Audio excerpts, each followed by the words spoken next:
የተረጋገጠ ምናምን ዲኤንኤንማ በታሪክ ነው የማይመረመረው። ታምናለህ? ልጅ ነው እመን። አታምንም?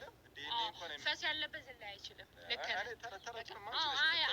አይደረግም። ዲኤንኤን ልጄ አይመረመርም።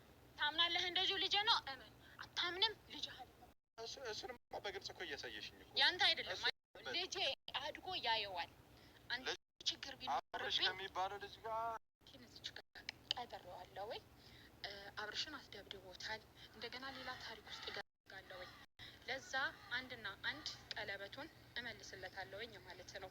ልጆች እና አብርሽ ጋር ተመቸሽ? የኔ ፍቅር በጣም የተመቸኝ መጀመሪያ ያኔ ወጥ አብርሽ ዳሩን አክብሮ ሜዳ ላይ እንደዚህ ጠርቶ ወርውሮ መሄድ ማለት ይሄ ብልግና ነው። እየመለስኩልህ ያለው ኢክራም ልጄን ዲኤንኤ አላስመረመረም። ልጁ ያንተ ነው ብያለሁ። ዝም ብለክ እመን። አልገባኝም። አሰላሙ አለይኩም ወራህመቱላሂ ወበረካቱ። እንደውም የሌላ እምነት ተከታይ ሰላም፣ እንዴት ናችሁ? መወዳችሁ ማከብራችሁ ስለምታበረታቱኝ ጀዛከላህ ከይር ጀዛ።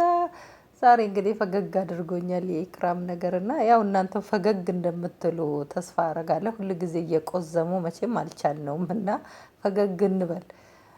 ፈገግ ያረገኝ ምንድነው እንደ ሙስሊም ሱብሃንአላህ አልሐምዱሊላህ ረብል ዓለሚን ኒመተል ኢስላም አልሐምዱሊላህ ሱመ አልሐምዱሊላህ። እስላም አድርጎ የፈጠረኝ ጌታ እስላም አድርጎ ይግደለኝ። ደስ የሚል ነገር። ሙስሊም ቀለበት አይፈልግም። በቀለበት በቆርቆሮ አያምንም። አሁን አንቺ እኔ ጋር ያለክ ነገር ይሄ ነው እንካ፣ ከዚህ በኋላ እኔ እናንተ አብቅቷል፣ ምንም ነገር የለኝም ብለሽ ቀለበቱን መለሽለት። ኦኬ። እና ሙስሊም ቢሆን ኒካ ቢኖራችሁ እዛ ቦታ አይደለም የሚያቆመው። ገብቶሻል? ቀለበቱን አደረገልሽም አላደረገልሽም፣ ልጁ ዲኤንኤ ተመረመረ አልተመረመረ፣ የእሱ ሆነ አልሆነ የዝሙት ልጅ ነው።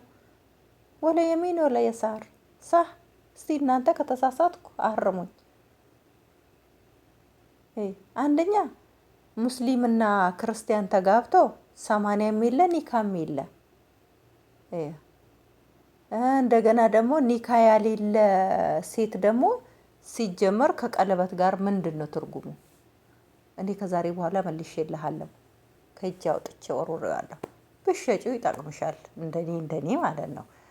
ድንገት ካደረግሽው ገበያ ሊዘጋ ይችላል፣ አንቺ ባልሽው መንገድ ማለት ነው። እኛ ሙስሊሞች ቀለበት የሚያረጉ አንደኛ ስጦታ ሲሰጣቸው ከባላቸው ጋር ስጦታ ይደረግላቸዋል። ከኒካ በኋላ ግዴታ ቀለበት ወዷት ነው የሚሰጠው እንጂ ግዴታ ቀለበት እጇ ላይ ማድረግ አለባት የሚል ሸሪያ የለም። ኒካ ነው። የሰው ልጅ ካለው ባለው ነገር ኒካ ያስራታል፣ ካሌለው በአንድ ስንዝር ሸዋክ ኒካ ማሰር ይቻላል።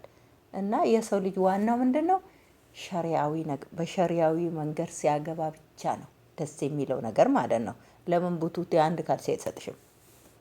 ያኔ በሸሪያው ባዘዘ መንገድ ነው የሚያደርግልሽ ኒካው ማለት ነው እንጂ ቤት ይግዛልሽ ምን ይግዛልሽ ሸሪያው የሚሆን እንጂ አንቺ አሁን በፈለሽበት መንገድ ቀለበቱን አረሽው በፈለሽበት መንገድ ቀለበቱን ታወጪዋለሽ ማለት ነው።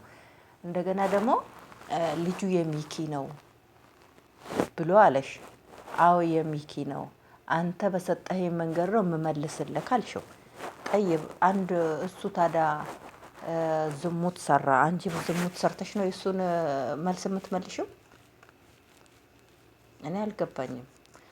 አሁን ላይ እኮ ምንም ላይ መስልሽ ይችላል። አሁን ላይ ልጁ ቪዲዮውን ያየዋል። ልጅ አይደለክም ያልከውን ቪዲዮ ይቀመጣል። ልጅ አንቺ እየሰራሽ ያለሽ ትክክል ነው። እንዴት ነው ሲጀመር ሁለታችሁ የሰራችሁትን ቪዲዮ ልጅ ያንቺ ጥሩ ነው የእሱ መጥፎ ነው የሚለው? እሱም ሴት ይዞ ውጭ ተገኘ፣ አንቺም ሴት ወንድ ይዘሽ ውጭ ተገኘሽ። በቃ እሱም አቀፋ አንቺም አቀፍሽ። ምንድን ነው ልዩነቱ? በፊት ላይ እሱ ያረገውን ነገር ባትደግሚ ዶሮ አዎ ትክክል ነሽ፣ አዎ ያናድዳል፣ አዝነንልሽ አለኛም። አንቺ ግን እኔስ አልችልም እንዴ የሚለውን እዘሽ መጣሽ። ትችያለሽ፣ ለመቻሉ ግን እምነትሽ አይፈቅድም። መቻሉን ትችያለሽ፣ ግን ደስ የሚለው ነገር ኒመተል ኢስላም አይፈቅድም። ከባልሽ ውጪ ወይ ከወንድምሽ ውጪ ከአባትሽ ውጪ ትከሻውን እጁን ትከሻሽ ላይ ማድረግ አይችልም። ዛሬ የምናብድለት ቪዲዮ ዛሬ የምንቀብጥለት ህዝብ ነገ ዞር ብሎ ሂሳብ አይሆነንም። ነገ የምንተሳሰበው ሂሳብ ይሆነን ስራችን ሁሉ በክላስ ዝም ብለክ እመን። ልጁ ያንተ አይደለም። በሰለጠነበት ሰዓት ሳይኮሎጂ በተራቀቀበት ሰዓት ልጄን አስመረምረዋለሁ አለ። ልጄን አስመረምሬ የማን እንደሆነ ማወቅ አለብኝ አለ። የሚኪ ነው ብለህ አይደል እንዴ አለችው። አዎ ድንገት ሊሆን ይችላል አላት። አላስመረምረውም ብሞት እንኳን ደግማ እሱ ገና ንግግሩን ሳይጨርሰው ነው እሷ በቃ የሆነ የመደንገጥም ነገር አለባት። አይቻልም። ኧረ እንደው መደበቅ ያለበትን ነገር እንኳን ደብቁ፣ ቁረጡት። ሚዲያ ላይ መውጣት የሌለበትንም አታውጡ። ኧረ ባካችሁ ታው። የራሳችሁን ገበና ራሳችሁ መሸፈን አቅታችኋል። የራሳችሁን አይብ ራሳችሁ መሸፈን ያቅታችኋል። ምን አለ ይሄንን ፓርክ እንኳን ብቆርጭው የግል ምስጥር ብታረጊ ምን ችግር አለው? ምን ችግር አለው? ምንድነው ያልሽው?